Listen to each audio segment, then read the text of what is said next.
बिल्कुल, जिस तरीके से फ़िरोज़ाबाद हम लोकसभा की बात करें तो पिछला जो चुनाव था वो मोदी फैक्टर पर हुआ। लेकिन इस बार मुद्दे अलग हैं। क्षेत्रीय विकास के मुद्दे, रोज़गार के मुद्दे, शिक्षा के मुद्दे। एक जनता के अंदर एक अफवाह फैली हुई है कि संविधान बचाओ। इस समय संविधान बचाओ के ऊपर चुनाव हो रहा है, इसलिए जितनी जनता जागरूक हो रही है वो केवल समाजवादी पार्टी को वोट कर रही है।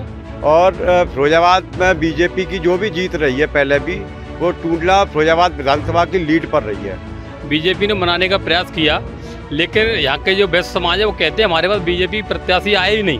और मेरा भी मानना है कि जहाँ मैं भी रहता हूँ, कभी क्षेत्र में गया हूँ, मैंने बीजेपी प्रत्याशी को कभी वहाँ प्रचार करते देखा ही नहीं। जिस तरह से आज हम फिरोजाबाद लोकसभा में पहुंचे हैं, ये फिरोजाबाद का मतलब है सुहाग नगरी के रूप में ये जानी जाती है। और यहाँ हम सबसे पहले जानेंगे यहाँ के उन पत्रकारों, मतलब उन कलमकारों से जिन लोगों ने इस चुनाव को बहुत ही करीब से देखा है, करीब से जाना है।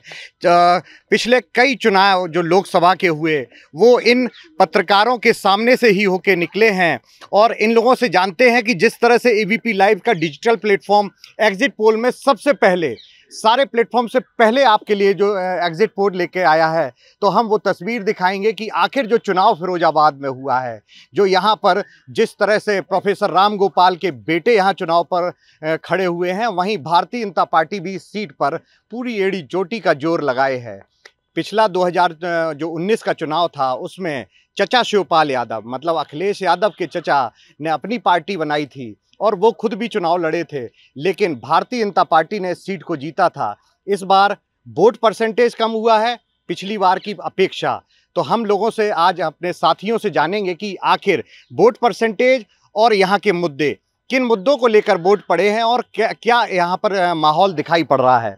सबसे पहले तो मैं आपसे ही जानता हूँ, आप वर्षों के चुनाव आपने वर्षों से देखे हैं, किस तरह से देखते हैं जो 2019 की स्थिति थी, उस समय बेसिक मुद्दे क्या थे और वो चुनाव में जिस परसेंटेज बढ़ा उसको कैसे देख रहे हैं?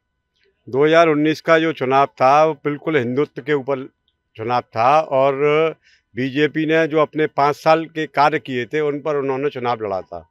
लेकिन उस वक्त समाजवादी पार्टी में चूंकि विभाजन हो चुका था और प्रगतिशील समाजवादी पार्टी के रूप में शिवपाल यादव ने अपनी पार्टी का गठन करके अपना प्रत्याशी फिरोजाबाद से खड़ा किया था। मतलब आप कह रहे हैं हिंदुत्व के रूप में चुनाव हुआ था। हाँ। आप बताइए लब भाई, जिस तरह से चुनाव आप लोगों ने पिछला चुनाव देखा 2019 का और 2024 का, उस चुनाव में 19 में क्या मुद्दे थे और इस बार किस तरह के मुद्दे हैं?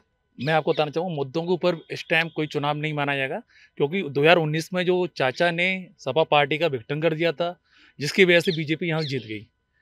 और अभी फिलहाल चाचा के साथ हैं और यहाँ के जो प्रत्याशी बसपा खड़ा किया है कि बसपा को वोट ना मिलने की वजह से इस टाइम चांस जो सपा के ज़्यादा है।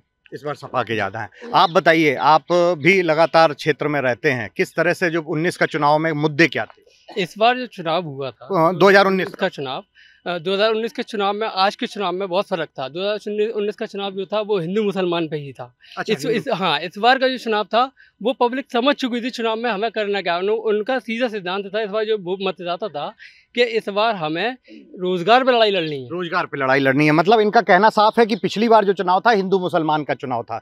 भाई साहब, पिछली बार का चुनाव, जैसे आपके साथी लोग कह रहे हैं, हिंदू मुसलमान को लेकर चुनाव रहा, या मुद्दे इस बार किस तरह के देखें और पिछली बार का क्या रहा है?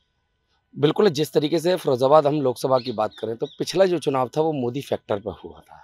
लेकिन इस बार मुद्दे अलग हैं। क्षेत्रीय विकास के मुद्दे, रोज़गार के मुद्दे, शिक्षा के मुद्दे, ये बहुत अहम रूप से यहाँ देखने को मिले हैं, जिसको लेकर यहाँ के वोटिंग परसेंटेज में जो रुचि आनी चाहिए थी वो लोगों में नहीं देखी गई। वो नहीं दिखी है। आप बताइए, सुहाग नगरी कहा जाता है, कांच का शहर है, कांच का काम होता है, चूड़ियों का काम होता है, बेसिक मुद्दे क्या हैं और जो 2019 का चुनाव और 2024 के चुनाव में क्या डिफरेंस? पहले चुनाव हुआ था मोदी लहर पे हुआ था।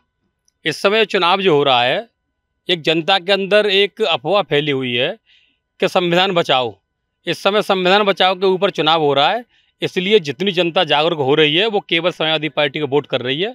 यहाँ के जो लोकल जो प्रत्याशी हैं उन्होंने कभी किसी मीडिया से मिलने का प्रयास नहीं किया, न अपना इंटरव्यू उन्होंने दिया, तो उन्हीं के मुद्दे ही नहीं मालूम। मतलब मीडिया से बचते रहे। आपके हिसाब से किस तरह से आप लोगों ने देखा है चुनाव, पिछला 2019 का आम इलेक्शन और 24 का आम इलेक्शन? जी, पिछली बार तो मोदी लहर थी, मोदी लहर में मतलब बीजेपी जीती थी। इस बार मोदी लहर का क्या? इस बार कांटे की टक्कर है दोनों पार्टियों में। कांटे की टक्कर है आपके हिसाब से?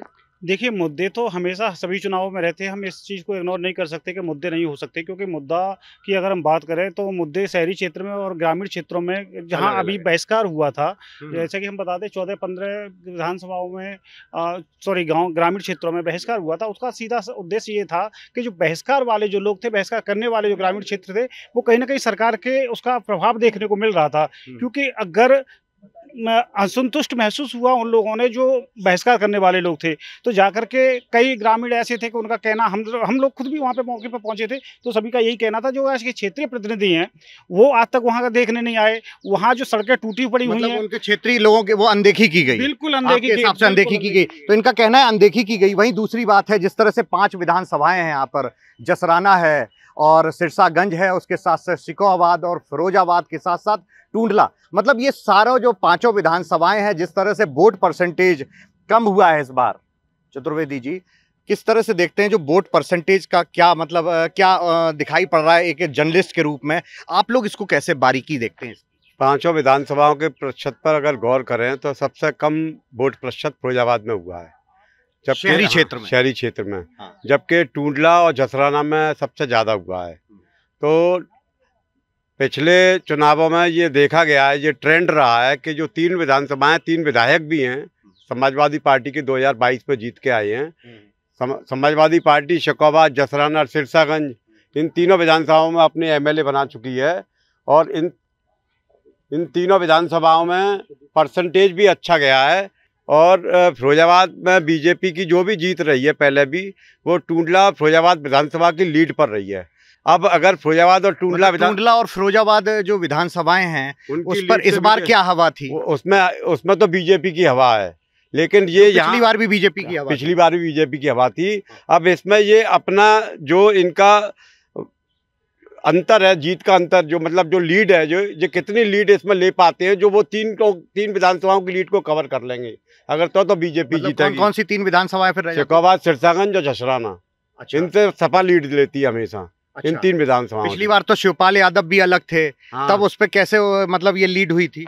तब लीड अच्छी, तब भी लीड हुई थी, लेकिन तब लीड सबसे कम लीड इनकी शिकोहाबाद विधानसभा में और सिरसागंज विधानसभा में देखी गई थी। अच्छा। लेकिन इस बार ऐसा नहीं है। इस बार वो शिवपाल का वोट मिलने के कारण इनकी मजबूत स्थिति इन 3 विधानसभा मानी जा रही है। 3 में मानी जा सकती है। मैं चूंकि आप टेलीविजन में देखते हैं, आप चुनाव को टेलीविजन के लोग और प्रिंट में दोनों का अपना अपना नज़रिया होता है। आपके हिसाब से आप लोगों ने किस तरह से ऑब्जर्व किया है जो आपके बड़े सहयोगी भाई ने बताया कि जो वोट परसेंटेज डाउन हो रहा है, उस डाउन का कारण क्या है और क्या निष्क्रियता क्यों देखी? एक्चुअली देखो, हमने इस बार देखा था कि जहाँ तक शहरी एरिया है वहाँ पर जहाँ पहले लाइन लगी रहती थी, काफ़ी लंबी लंबी कतार देखने को मिलती थी, लोग वोट डालने आते थे, लेकिन इस बार ना तो कहीं कतारें देखने को मिली।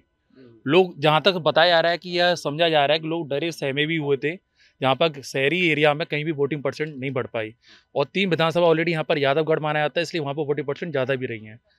अच्छा। तो इसलिए हमें जो लग रहा है कि फिलहाल या तो लोग जो शहरी एरिया के थे डरे सहमे हुए कैसे माना जा सकता है, जिससे वहाँ एरिया 40% कम सहमे मान सकते हैं। आपके हिसाब से इस बार जो मतदाता था वो नाखुश था विकास न होने की वजह से। अच्छा, नाखुश था। हाँ, कई जगह ऐसा हुआ है, मतदान का बहिष्कार भी किया गया है। वोट परसेंटेज घटने का कारण एक ये भी है।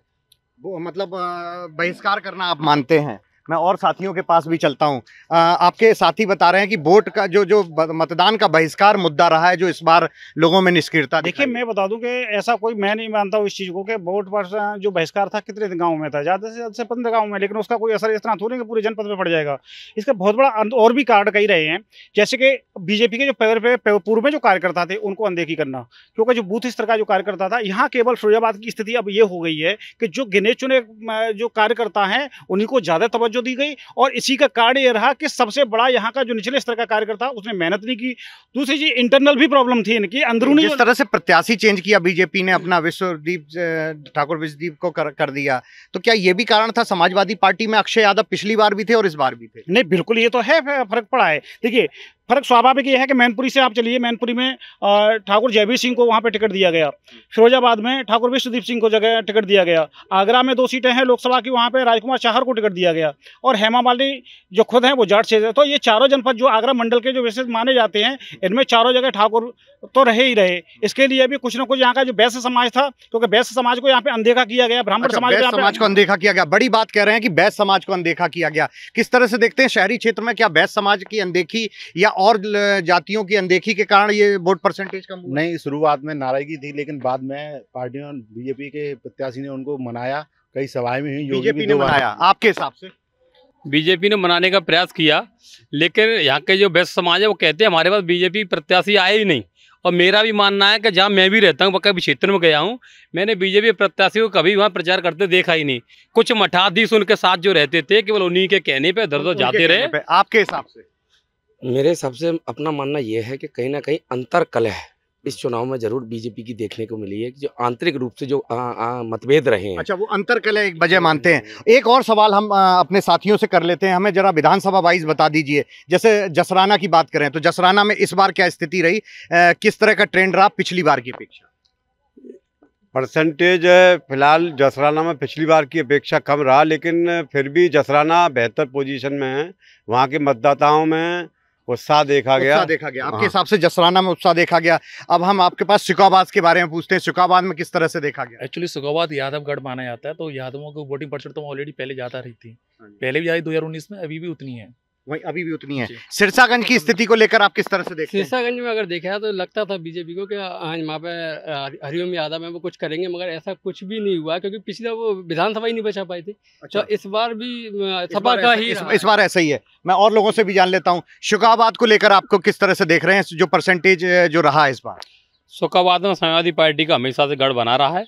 पिछली बार ही विधायक वहीं के रहे हैं और आज भी उन्हीं का गढ़ है। गढ़ रहा। मैं टूंडला के बारे में आपसे पूछता हूं, चूंकि आगरा के जस्ट बिल्कुल लगा हुआ है। देखिए, टूंडला की स्थिति तो हम बताते हैं कि टूंडला में जो विधानसभा है उसमें बघेल और एससी वोट है, और साथ ही इसकी अगर हम बात करें तो जो ठाकुर वोट है वो ठाकुर वोट वहाँ सबसे ज़्यादा है। लेकिन अब की बार हुआ क्या, समाजवादी पार्टी को जो यहाँ के जो किसान नेता हैं उन्होंने एक ये बात संदेश कह करके हम सपा को अपना समर्थन देना चाह रहे हैं। ठाकुर भानु प्रताप सिंह ने, जो किसान यूनियन के नेता हैं, उन्होंने एक तरीके से संदेश दिया। अब उन्होंने समर्थन लिया या नहीं लिया, लेकिन उससे उनके संदेश से ये साफ होता है कहीं ना कहीं कि जो एक तबका रहता था ठाकुर भानु प्रताप सिंह के साथ में, जो गाड़ियों का जो काफिला चलता था, ये कह सकते हैं कि उनके साथ जो वोट जो थे वो कहीं ना कहीं उस पर फर्क पड़ा। दूसरी चीज़, प्रेमपाल सिंह धनखड़ यहाँ से जो विधायक हैं अभी वर्तमान में, वो कई क्षेत्रों में, कई ग्रामीण क्षेत्रों में नहीं गए, तो उसका सीधा सा प्रभाव देखने को उसका प्रभाव पड़ेगा। मतलब आपका कहना है उसका प्रभाव पड़ेगा। और सबसे लास्ट हम अपने साथियों से ये भी जान लेते हैं कि जिस तरह से पूरा ऑल ओवर परसेंटेज पड़ चुका है, और अब हम लोग जिन रुझानों की बात कर रहे हैं, तो एक एक विधानसभा वाइज न लेते हुए सीधे सीधे लोकसभा में सबसे पहले हम आपसे ही जान लेते हैं कि इस बार समाजवादी पार्टी या भाजपा?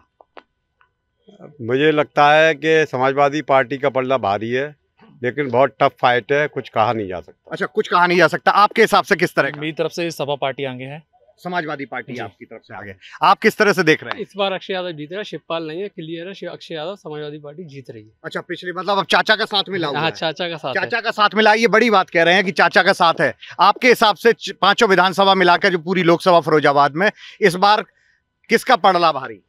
वैसे तो अगर हकीकत मायने में धरातल की स्थिति देखें तो समाजवादी पार्टी की बहुत अच्छी बेहतर स्थिति मानी जा रही है, लेकिन क्योंकि सबसे बड़ा एक फैक्टर यहाँ फिरोजाबाद में इस बार चुनाव में देखने को मिला कि एक बहुत बड़ी संख्या में एक बेस वोटर है, धनगर वोटर, बघेल जिसे हम कहते हैं। आपके हिसाब से क्या है इस बार? आप टोटल बताइए। टोटल ये है कि इस समय अगर हम पहले नंबर की बात करें तो समाजवादी पार्टी को पहला नंबर, समाजवादी पार्टी को। आप किसको पहला नंबर देते हैं, समाजवादी भाजपा? मेरे हिसाब से आने वाले 4 तारीख को मालूम पड़ेगा, लेकिन वैसे पता चलेगा है समाजवादी पार्टी। आपके हिसाब? कांटे की टक्कर है मेरे हिसाब से, दोनों कांटे की टक्कर रहेगी। कांटे की टक्कर रहेगी आपके हिसाब से? 2009 में सपा अखिलेश यादव, उसके बाद में जो उपचुनाव हुए डिम्पल का हारने का मुख्य कारण ये रहा था क्योंकि यहाँ पे ग्लैमर का चुनाव था, क्योंकि राजबब्बर थे यहाँ से। अच्छा। 2014 की अब बात करें तो 2014 में भी अक्षय यादव जीते यहाँ से। आपके हिसाब से इस बार क्या है?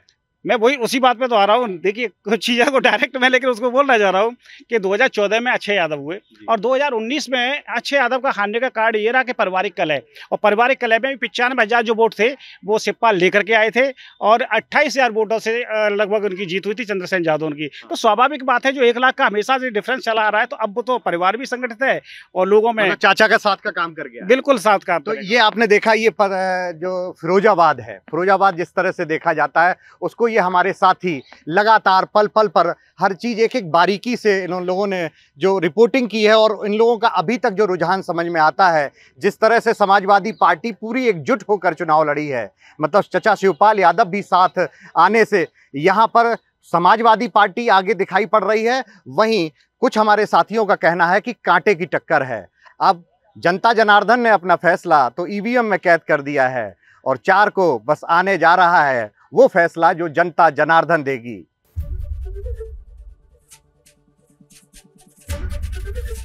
एबीपी गंगा, खबर आपकी, जुबान आपकी।